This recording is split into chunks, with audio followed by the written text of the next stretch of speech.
There's a moment that something happens after you tell someone you have herpes. You probably know exactly what I'm talking about. You can just feel it in the air. The energy changes and the way someone responds to you changes too. I can't even begin to tell you how many times I've experienced that. And after that, you start thinking to yourself, if I didn't have herpes, maybe this could have worked. But now they don't want to be with me. But here's what I came to understand. That moment doesn't define who you are or your value. But instead, that moment is aligning you with what's not meant for you. It's showing you what someone is or isn't available for. And even if you don't see it at the time, it's guiding you in a direction that's actually right for you. And when you start to see it that way, rejection in any area of your life stops being something that takes from you and starts becoming something that works in your favor. So today, I want to talk about what rejection really means when herpes is a part of the conversation, why someone saying no isn't the end of the world, and how those moments can actually be what leads you to the people who are right for you.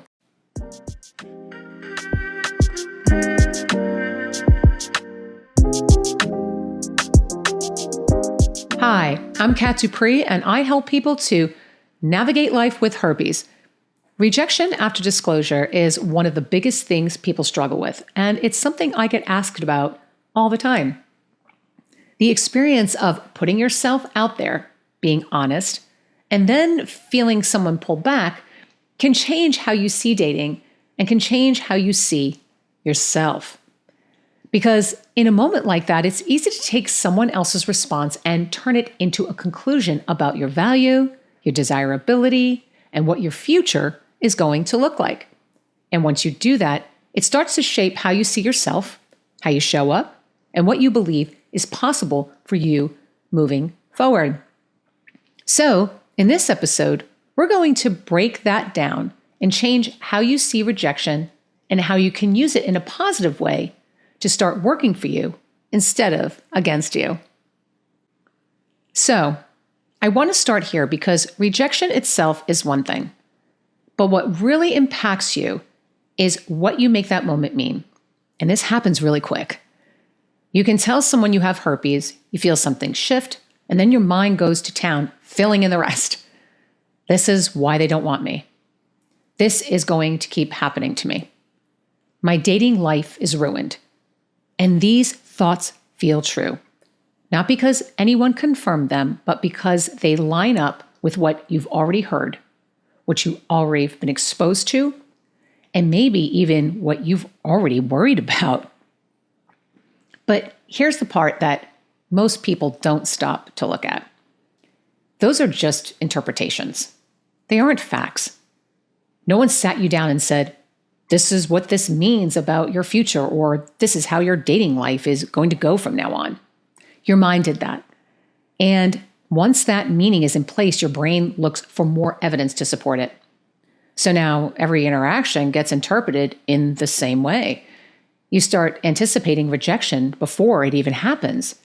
You start holding back before someone even has the chance to get to know you. You start assuming the outcome and then reacting from that assumption.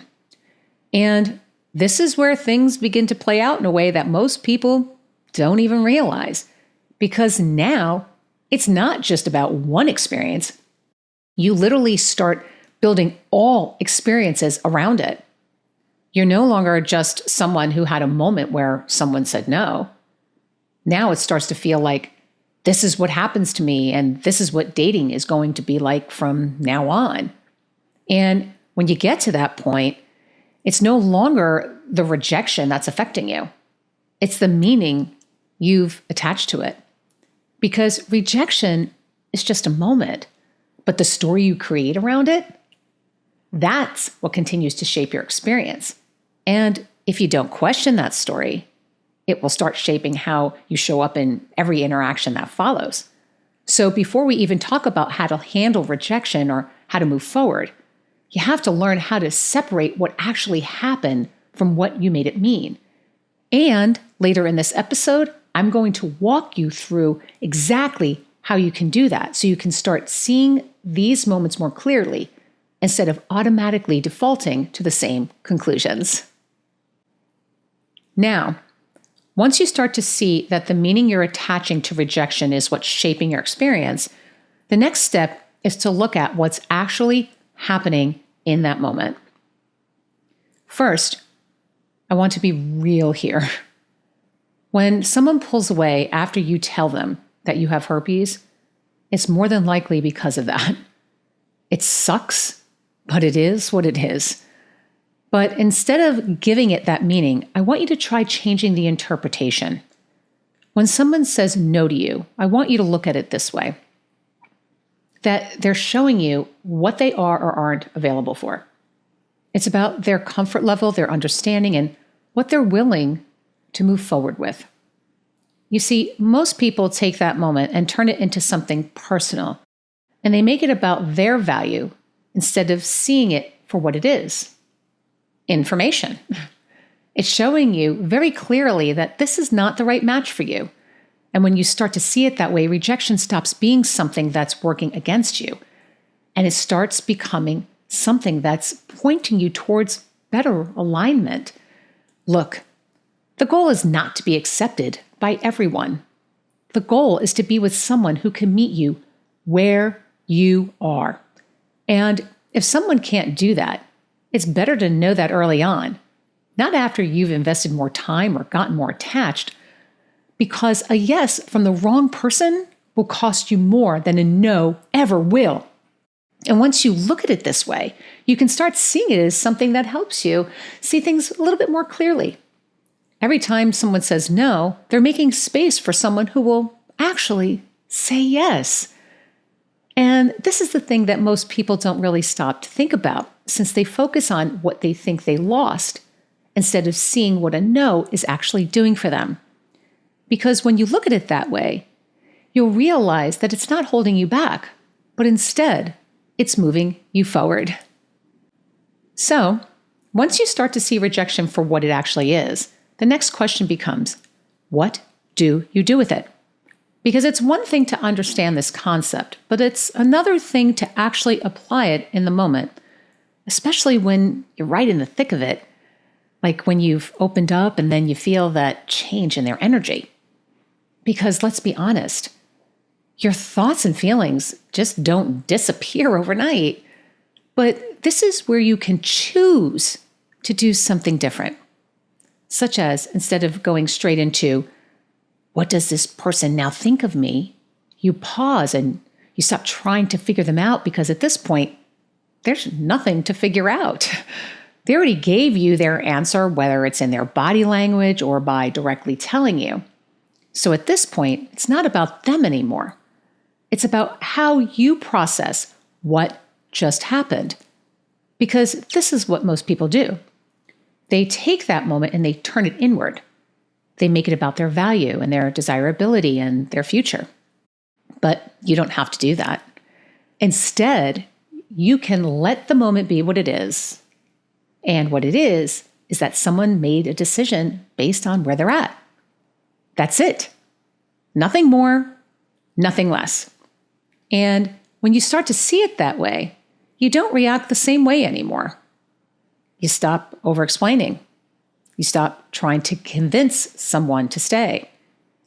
You stop trying to manage someone else's reaction. And instead, you start paying attention to what you're noticing. Because rejection, when you look at it like this, gives you clarity very early. And the more you practice this, the less personal it starts to feel. Not because you don't care, but because you understand what's actually happening and you trust yourself to handle it no matter what the outcome will be. Because once someone shows you they're not available for this, the only thing left to do is accept that and keep going. Not make it mean something about you. Not carry it into the next interaction. Not let it shape how you see yourself or stop you from dating. You just take it for what it is and you move on. So, remember when I said earlier that I'd show you how to separate what actually happened from what you make an experience mean? Well, here's something I'd like you to try. Get out a piece of paper and create 3 columns. In the first column, at the top, I want you to write down what happened. In the second column, write down the meaning I'm giving it. And in the third column, write down what I choose it to mean. Now, here are the next steps I'd like you to take. First, ask yourself what actually happened and write it down in the first column. Not what you think it means, just what happened. It could be something like, I told them I have herpes and they said they're not interested. Or, I told them and they ghosted me. That's it. No extra meaning added. Second, think about what you made that mean and jot it down in the second column. This is where your mind starts thinking things like, no one is going to want me. I'm going to keep getting rejected.